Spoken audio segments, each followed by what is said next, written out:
From Kern Government Television, welcome to this week's Kern County Board of Supervisors meeting, originating from the County Administrative Center located at 1115 Truxtun Avenue, Bakersfield, California. Kern County's vision is to create and maintain a customer-centered county government designed to garner the confidence, support, and trust of the people we serve. Today's Kern County Board of Supervisors meeting will convene momentarily.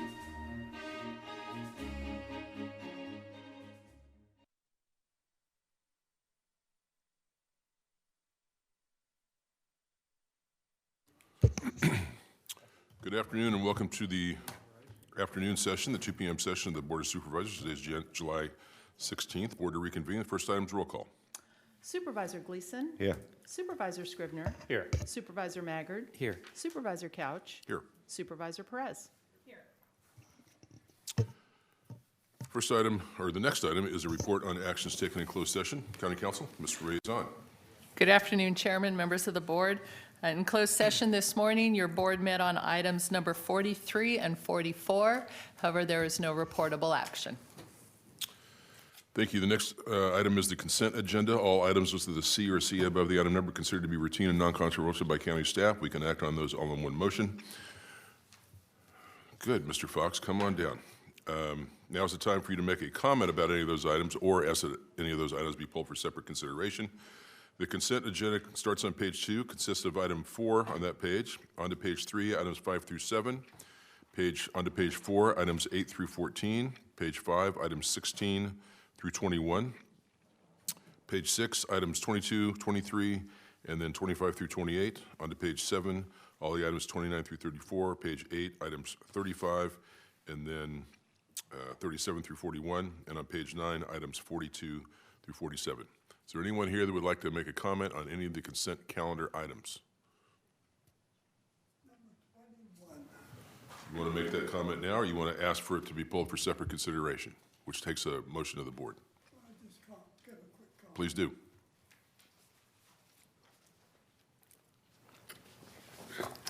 Yeah, I am Dennis Fox, and item 21, the part that I am concerned with is the zone of benefit number 7, which is included. And nobody knows this stuff. It should be illegal.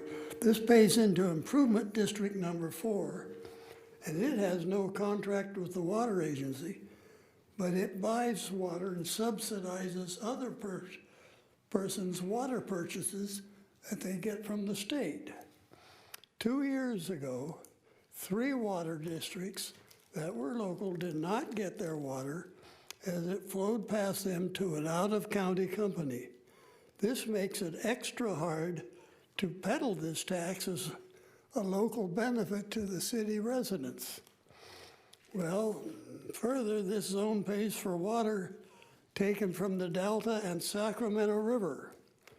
It takes both irrigation water and what's called push water. That's needed to fight off the saltwater intrusion at high tides. This comes from the northern farmers who focus on water and soil for commodity production, rather than our local added focus of farming the taxpayer. Added to the Delta farmers' problems are those of the small businesses, such as charter boat owners, bait shops, marinas, motels, and other ventures of a tourist neighbor. What this item can be seen as is, well, it's against Prop 218, environmental justice, and of course the environmental issue. I would note that since Mark Arax's book, The Dreamt Land, came out in May, Kern has had a non-heard budget hearing at the water agency. The library won't shelve its copies of the book, and along with this item, it all combines to give added credence to any ethical conclusions the author reaches in his book. I'm not against them, I'm just subsidies. Nothing's going to change. There's no reason to. And we're not going to get any more water until things change. Thank you. Thank you, Mr. Fox. Any other comments about the consent agenda? Seeing none, I'll return to the board for a motion on the consent agenda to include that the board adjourn as the Board of Supervisors and reconvene as the Ford City Taft Heights Sanitation District. I'll make that motion. Second. Please cast your votes. The motion is approved. All ayes. We're now sitting as the Ford City Taft Heights Sanitation District. There's one item on the consent agenda. It is item 1 on page 2. Is there anyone here that would like to remove that item for separate consideration or make a comment about that item? Seeing none, I return to the board for a motion on the consent calendar and to also adjourn as the Ford City Taft Heights Sanitation District and to reconvene as the Board of Supervisors. So moved. Please cast your votes. The motion is approved. All ayes.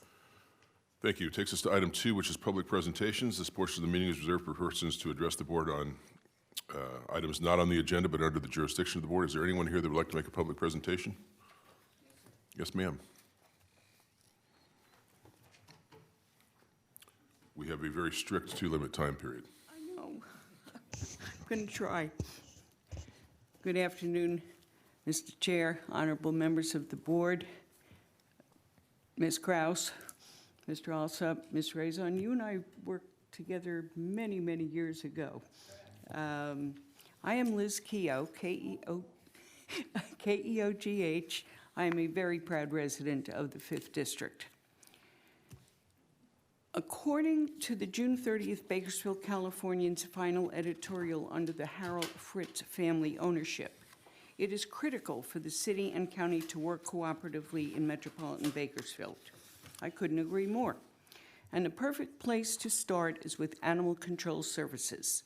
The groundwork has been done. 6 years ago, the Metropolitan Bakersfield Animal Control Committee was a hair's width away from continuing to explore implementation of a real city-county animal services partnership, including the possibility of a joint powers arrangement. The discussions came to a screeching halt in March 2013. The county found new digs. The city contracted with the local SPCA to manage the shelter for the city animals starting October 1st, 2013. Why the SPCA? In large part because it has a reputation as an experienced no-kill shelter. It says so on its website. The truth is the SPCA is not a no-kill shelter. It makes money killing dogs and cats.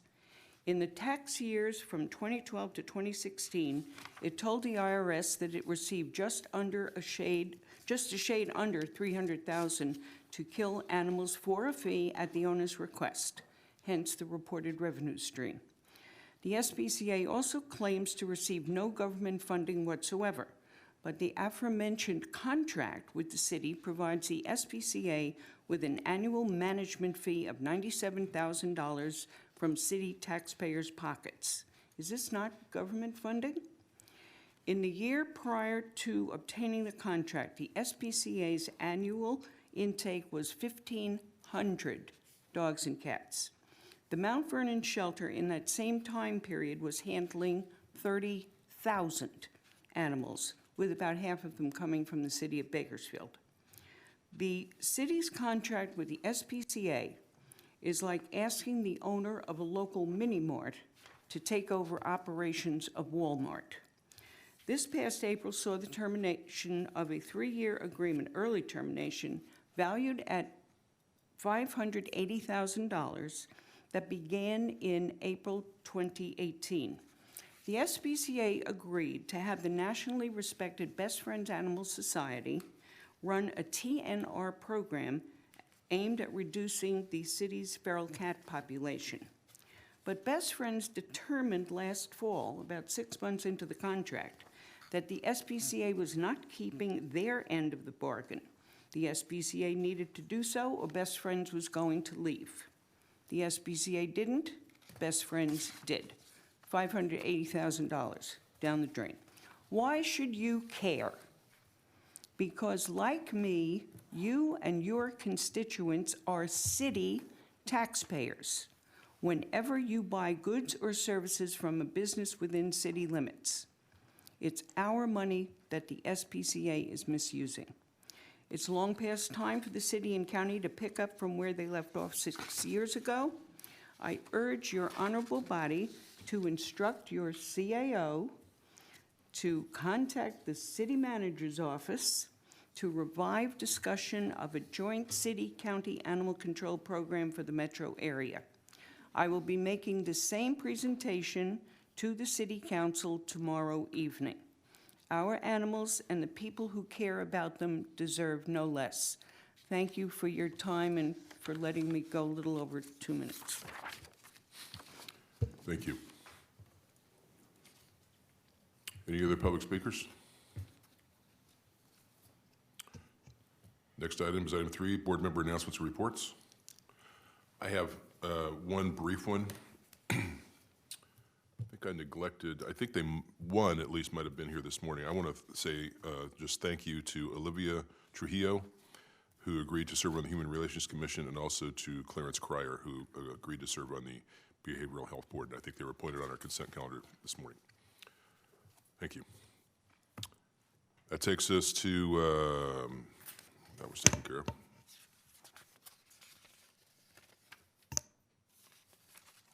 It's our first item. 24? Takes us to item 24, which is a report on the general fund reserves and designations. Mr. Alsop. Thank you, Mr. Chairman, members of the board. I'll have Ms. Martinez from the CAO's office handle this item. Good afternoon. Good afternoon, Mr. Chairman and members of the board. There. Again, good afternoon, Mr. Chairman and members of the board. We want to take the opportunity to provide more detail in the designation and reserve information provided during the presentation of the 1920 preliminary budget. Currently, the general fund has $171 million in reserves and designation. The most significant change since your board approved the 4-year mitigation plan in 2016 has been the increase to the retirement designation. This designation is used to mitigate the cost increases associated with changes in the assumed rate of return and other assumptions used to calculate the employer retirement costs, as well as the debt service for pension obligation bonds. Your board has been increasing and releasing this designation to cover pension costs for general fund departments and the fire fund.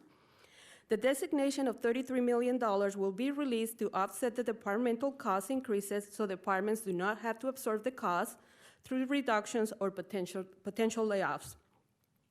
It is anticipated that this designation will be exhausted in fiscal year 21-22 when the 1995 pension obligation bonds are paid off. Of the $171 million, $65.2 million are associated with liabilities at Kern Medical Center and cash flow for the Department of Human Services and other departments.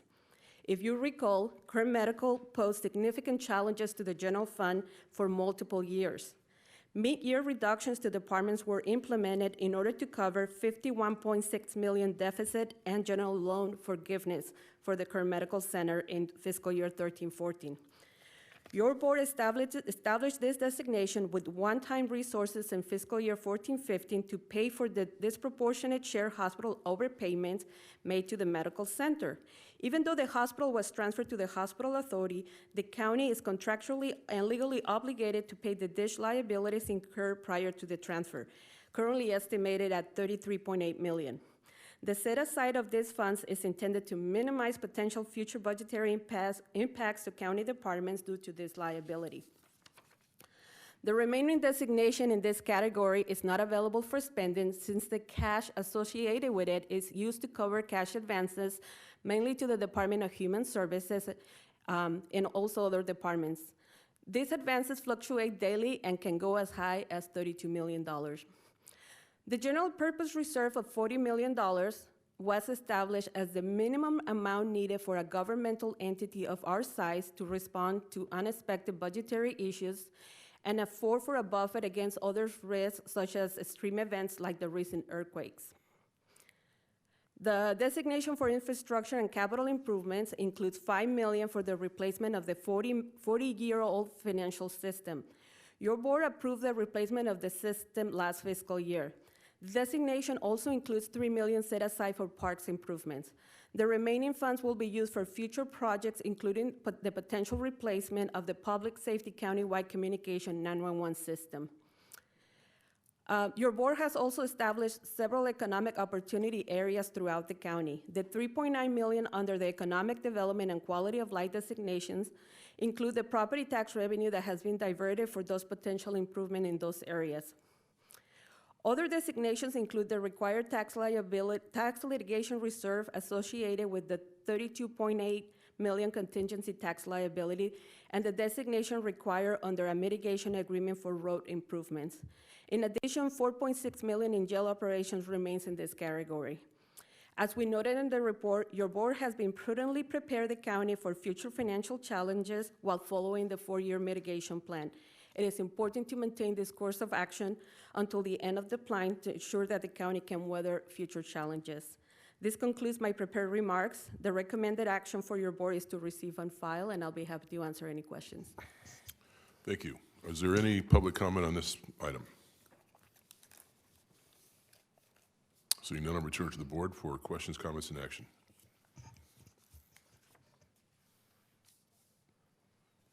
Recommended action is just to receive and file, correct? Supervisor Maggard? Thank you. I'd like to thank staff for their report and motion that we receive and file. Second. You have a motion and a second. Please cast your votes. The motion is approved. All ayes. Thank you, Ms. Martinez.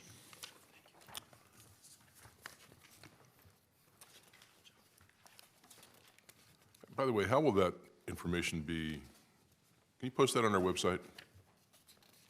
Your presentation right there? Yes. Yes. Thank you. Make you famous. Next item is item 36 under the CAO's office. It's a request to employ retired county employee Lorenz Donner, waiving the 180-day period. Mr. Alsop. Yes, thank you, Mr. Chairman. Mr. Brown from my office will handle this item. Okay. Good morning, or good afternoon, Mr. Chairman, members of the board. We're here to request your approval to re-employ our retired county employee Lorenz Donner with the Division of General Services as a General Services Manager. Mr. Donner retired this past year as a General Service Manager with the division, and the division is seeking to re-employ him for the next fiscal year to assist with a vital and important RFP process. The California Public Employees Pension Act, Reform Act, requires returning employees who have retired within a 180-day period to be heard specially by your board and for your board to approve them and their special qualifications and need. Mr. Donner retired March 30th of this year, and his reemployment will commence within that 180-day period, requiring your board to waive the sit-out period. The 180-day period would expire September 26, but the county is continuously working on its countywide microwave and radio network RFP, which is a vital communication tool for our first responders and the other communication needs that we have throughout the county.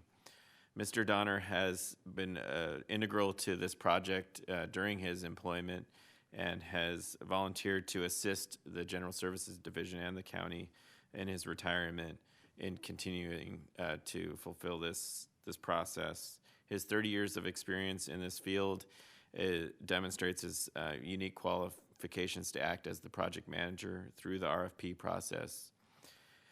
Mr. Donner has also, over the course of the past few years, developed working relationships with all the stakeholders and partner agencies who will be part of this process and are necessary to make sure that the RFP is successful. Due to the size, scope, and complexity of the RFP, it has already been extended 18 months past its original anticipated release in December of 2017.